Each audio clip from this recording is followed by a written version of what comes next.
Hi, I'm Heidi Rinkus with this edition of the Western Pennsylvania Outdoor Guide. As this month comes to a close, you may have already noticed by now the cooler temperatures and the shorter days, all of which make one thing perfectly clear, and that is the fact that winter will soon be upon us. And since we cannot prevent the inevitable, we will at least spend some time on today's show telling you how to prepare for it. For example, for those of you who tend to hibernate during the winter months, we'll show you one hobby that may be the perfect cure for your winter blahs. For you boating enthusiasts, chances are you won't be navigating the Pittsburgh waterways in the near future, so we'll tell you what to do with your boat when it's not in the water. But first, while we still have the chance, we're going to take out our boat one last time as we fish and feast among the shores of the Allegheny River. All this, plus a few extra special things we've cooked up for you, literally, when we return with this edition of the Western Pennsylvania Outdoor Guide. Stop in at the gun rack to see our wide selection of new and used handguns and rifles at reasonable prices. The gun rack has reloading supplies, military relics, edged weapons, as well as antique and modern collectibles, plus a great assortment of accessories. We also specialize in gun repair and rebluing. Located on Route 136 between Route 51 and West Newton, Pennsylvania. Call 412-872-7774. That's 872-7774. Look out, bass and other panfish. The original headbreaker chameleon spinnerbait is here. This unique lure is the only changeable spinnerbait on the market. Now you can have your favorite style and color spinner blade and skirt. You can have 27 different combinations from one lure. Each kit contains 3 changeable skirts, 3 different color blades, plus 1 original headbreaker. Kits are only $3.50 plus 75 cents postage and handling. To order, call 412-795-0873. That's 795-0873. Some people think it takes a lot of money to advertise on television. The fact of the matter is, it doesn't. TV can be the most cost-effective form of advertising available, and by far the most powerful. You can turn this into this by advertising your product or service on television. It's less expensive than you may think. To find out more, call John McKee Productions at area code 412-664-7583. Hey, Bob, what happened to your old truck? This is my old truck. I got new replacement parts from MaxiCar and saved a lot of money. MaxiCar of Pittsburgh is one of the area's largest suppliers of new replacement parts for most makes and models of cars and trucks. We maintain a huge inventory that is computer controlled to ensure prompt service, wholesale or retail, at super low prices. Why buy used parts when you can get top quality new replacement parts from MaxiCar? Call toll free 1-800-445-5215. We start today's show with this month's segment of On the Water with Fred, where our outdoor aficionado Fred Wehagen and his grandson Mark team up to fish along the Allegheny River. But hold on, there's more to this story this time, because after they show you how to catch the fish, professional chef Phil Hawhey will show you how to best prepare it. And voila, right before your very eyes, you'll watch as the big catch of the day suddenly becomes the main dish of the day. Hi, I'm Fred Wehagen, and today we're on the water with Mark Wehagen, my grandson, my favorite fishing partner. We're here on the Allegheny River at 12 Mile Island. We're going to be fishing primarily for bass, walleyes, and white bass. He says he knows where they're at. He says he knows he can catch them. What are you going to be using today, Mark? We're going to be using a white tail and a head breaker, small head breaker, and we're going to go up to the dam for bass and silver bass. Sounds good to me. Let's go get them. Mark and I have been fishing together since he was 3 or 4 years old. I feel fishing and the outdoors in general have brought us closer together. We talk out many of our differences out here on the water. We're trolling up here now. We're going about just as slow as a motor will go. And we're using the head breaker, and I'm using chartreuse and Mark's using white. If we get up here and find out that one color is working better than the other one, don't take us long to change them. What do you think, Gay? Got that right. If we get up here and happen to get into a school of white bass, what do we do? Just jig up and down. Vertical jig. Vertical jig. Do you use minnows at all? It all depends on how good they're hitting. When they're hitting, huh? First we gotta find them, that's all.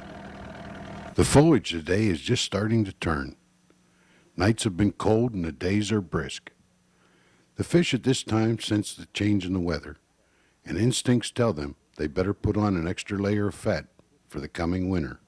You find that this cold water, does it trigger them or does it... It seems so, because it's time for winter and they got to have some body fat on them to last through the winter. Oh, I see. So you think they ought to be hitting today, huh? They should be if they want to live.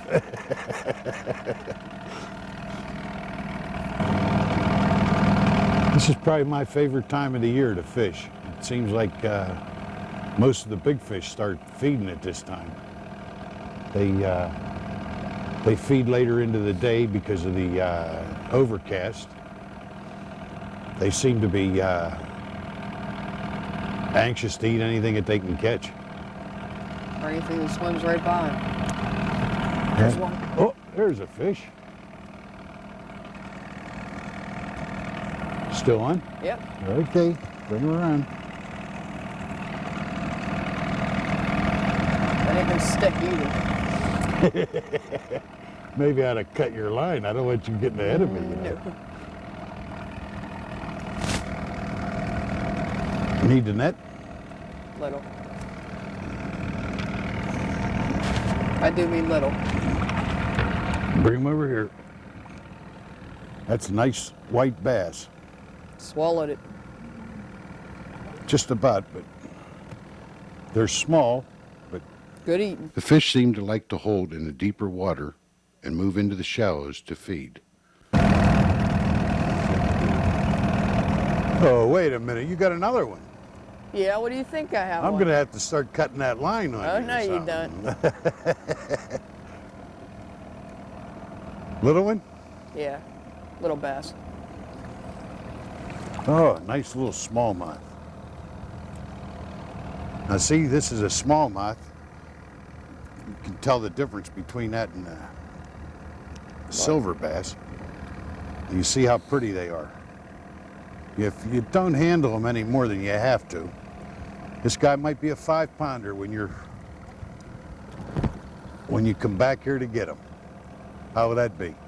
Love to We catch only him. keep the fish that we can eat. We're going to keep enough probably for a shore lunch and leave it go at that today.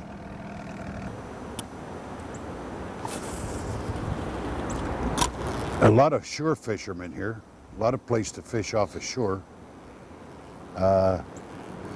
They tell me they catch a lot of fish off the shore here. It's a good walleye spot. And we've already seen it.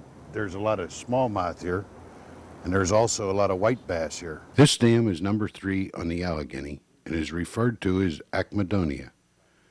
It is located about 15 miles from the Golden Triangle. The smokestack you see above the dam is a power station at Springdale. We're casting around our plugs here.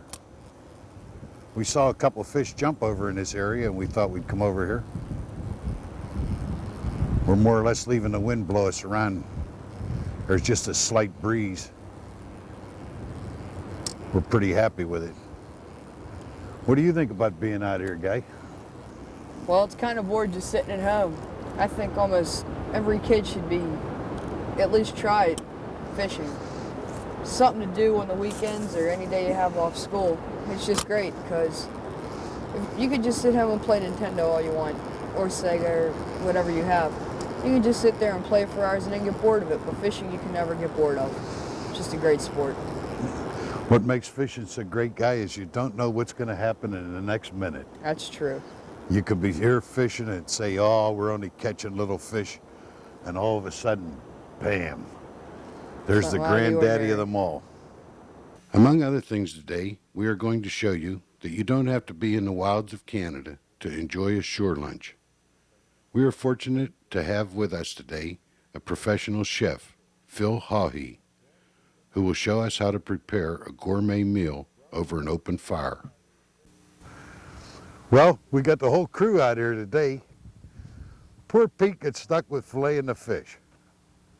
He's doing a fine job. If he fillets them, come on over here and I'm going to introduce you to Phil.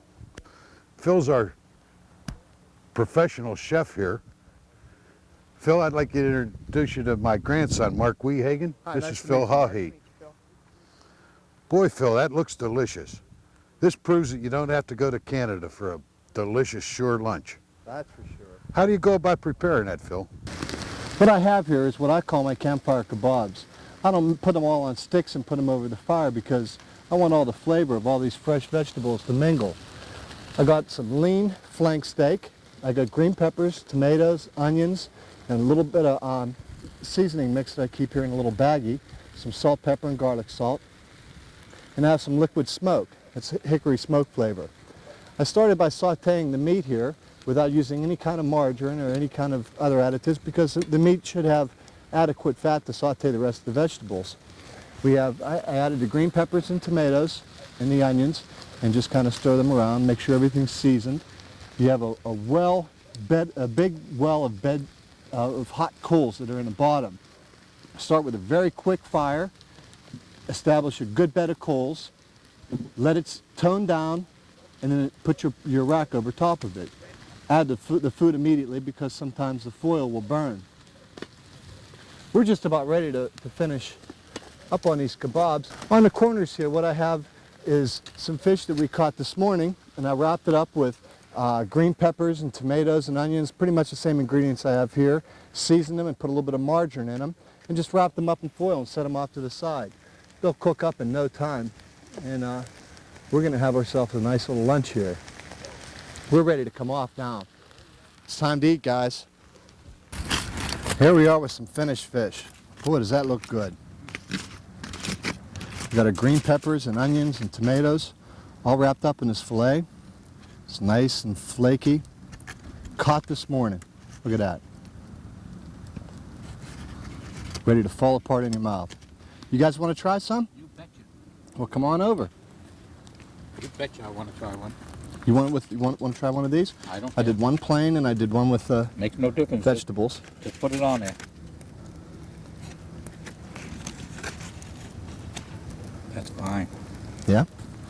Got plenty of food here. Oh, that looks delicious.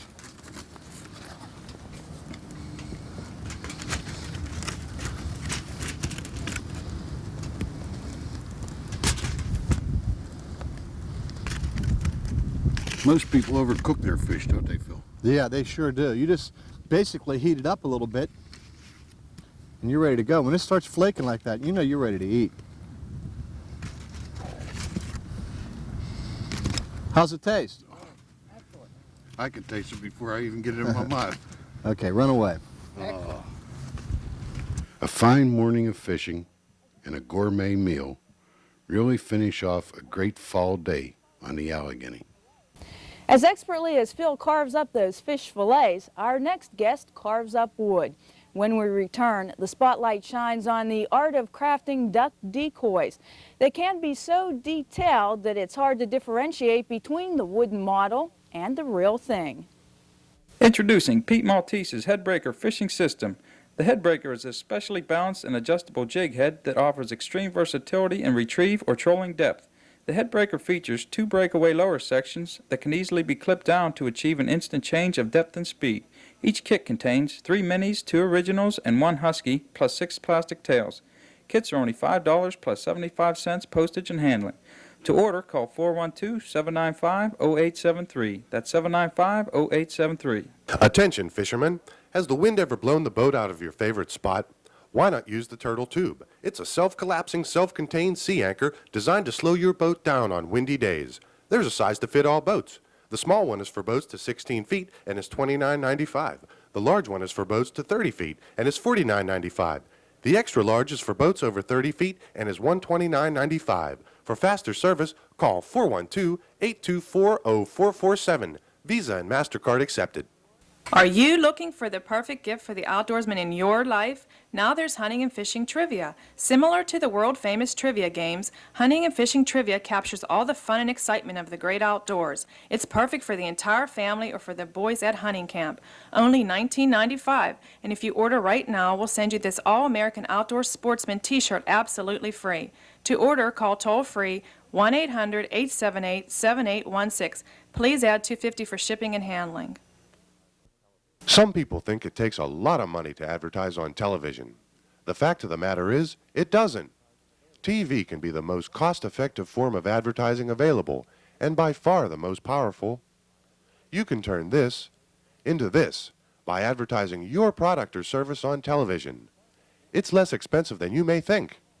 To find out more, call John McKee Productions at area code 412-664-7583. On this month's segment of Pete's Corner, our jack of all trades, Pete Maltese, introduces us to a master of one trade, at least one that we know of. Tom Pellis is the master and wood carving is the trade. Hi, welcome to another segment of Pete's Corner. Today we're at Tom Pellis's workshop, which he calls the Duck House, and he's a wood carver, and Tom will show us how he carves some wood. Tom, let's see what you got, and let's see how you do it. Welcome to the Duck House. Okay. Come on in. And the first step would be to lay out the pattern, both a top view and a side view on a block of wood. Oh, I see. You just like put it on that. the side. Okay. Now, I always do the head separate. This is fastened to this pattern, but I would make a separate head. So then I would go to the bandsaw and cut that out, a top view and the side view, and I would come up with something like this. I see. And that's what you're saying, that the head comes separate. Right. This head is separate. It will be glued on later after it's pretty well carved. A lot easier to work on. You can do all your detail work underneath the bill because it's easy to handle. The next step with this would be to round the duck off. How much time are we talking in between from From this that stage to this stage, yeah. I could probably have that done in an hour or two. Oh, that's not too bad.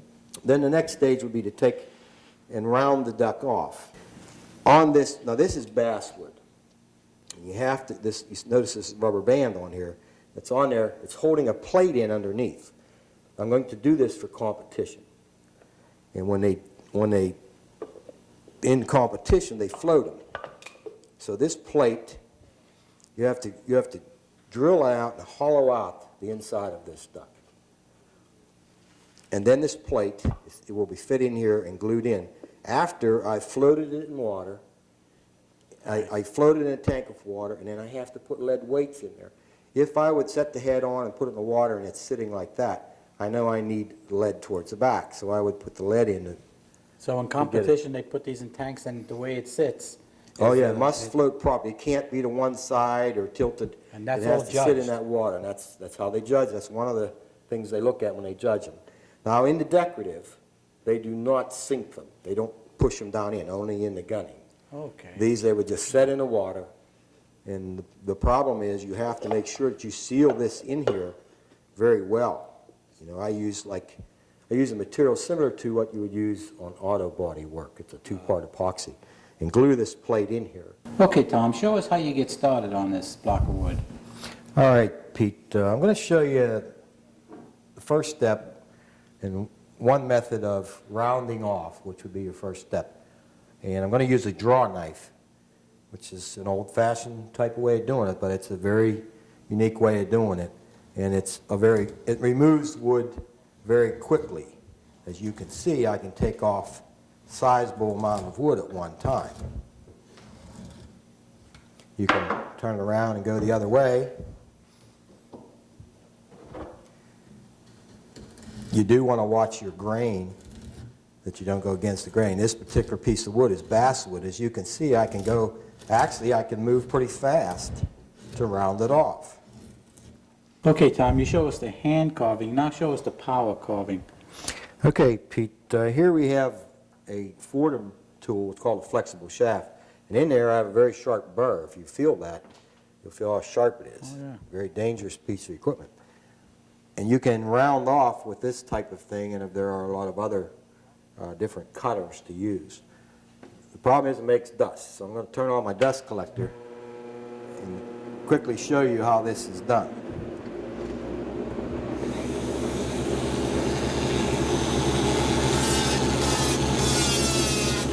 Well, it don't take much time at all to do that, huh? Now it takes off a lot of wood in a hurry. You would take that tool and round from the center line down to your water line, and from water line down to a line on the bottom, and actually get that rounded off. And then the head I have already rounded off, and if you look close you'll see the little whittle marks. That was actually done with a penknife. The head was done with a penknife? Yeah, this was all done actually with a penknife. Once it was cut out on a bandsaw, and then this was done just using a penknife. In fact, I did this sitting in the woods turkey hunting. Okay, Tom, show us how you burned those feathers into it now.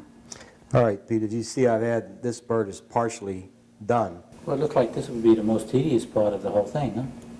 It is. There's, gosh, literally millions of lines burnt into this. So the carving don't look so tough after you come into this part of it. Actually, this whole business of carving is very simple. Just take a block of wood, anything that isn't a duck, you cut it out. Tom, thanks for having us, and this was very interesting. I've learned something I didn't know before. Well, it's good having you, Pete, and I hope we enlightened you a little bit on what it takes to carve a duck. We only covered actually a small part of it. You know, we didn't touch the painting and a lot of the other detail work, but it would take a couple hours or so to go through all that. So maybe sometime you'll come back again and we'll paint one of these buggers. I'd love to come back again. And again, thanks again for having us. Okay, good seeing you, buddy. Reloaders Outlet is Pittsburgh's fastest growing shooting shop. Volume discounts on bulk pistol and rifle brass, bullets and primers. 9 different types of Winchester surplus gunpowder starting at $3 per pound. A full line of pistols and rifles from the Springfield Armory, stock or full-blown comp guns. Other guns available, both new and used. Reloaders Outlet, home of Spa ammunition. Speed, power, and accuracy for your competition, hunting, and target needs at affordable prices. Stop in and see us at 108 Nelbon Avenue, Penn Hills, just off Frankstown Road, or call 247-0307. Attention, fishermen. Has the wind ever blown the boat out of your favorite spot? Why not use the turtle tube? It's a self-collapsing, self-contained sea anchor designed to slow your boat down on windy days. There's a size to fit all boats. The small one is for boats to 16 feet and is $29.95. The large one is for boats to 30 feet and is $49.95. The extra large is for boats over 30 feet and is $129.95. For faster service, call 412-824-0447. Visa and MasterCard accepted. Some people think it takes a lot of money to advertise on television. The fact of the matter is, it doesn't. TV can be the most cost-effective form of advertising available, and by far the most powerful. You can turn this into this by advertising your product or service on television. It's less expensive than you may think. To find out more, call John McKee Productions at area code 412-664-7583. Hey, Bob, what happened to your old truck? This is my old truck. I got new replacement parts from MaxiCar and saved a lot of money. Maxicar of Pittsburgh is one of the area's largest suppliers of new replacement parts for most makes and models of cars and trucks. We maintain a huge inventory that is computer controlled to ensure prompt service, wholesale or retail, at super low prices. Why buy used parts when you can get top quality new replacement parts from Maxicar? Call toll free 1-800-445-5215. Our next guest is boat owner and boat salesman Jim Taylor, and he believes that what you do with your boat when it's not in the water can be just as important as what you do with your boat when it is in the water.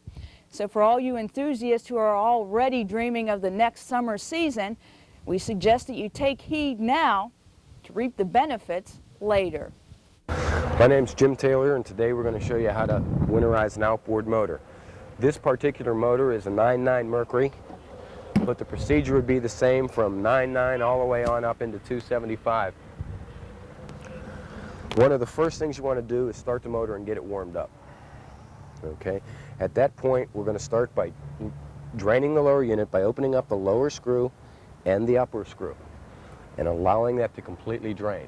You're going to refill the unit with the grease by installing the grease, squeezing it back up through until it comes out the upper screw hole.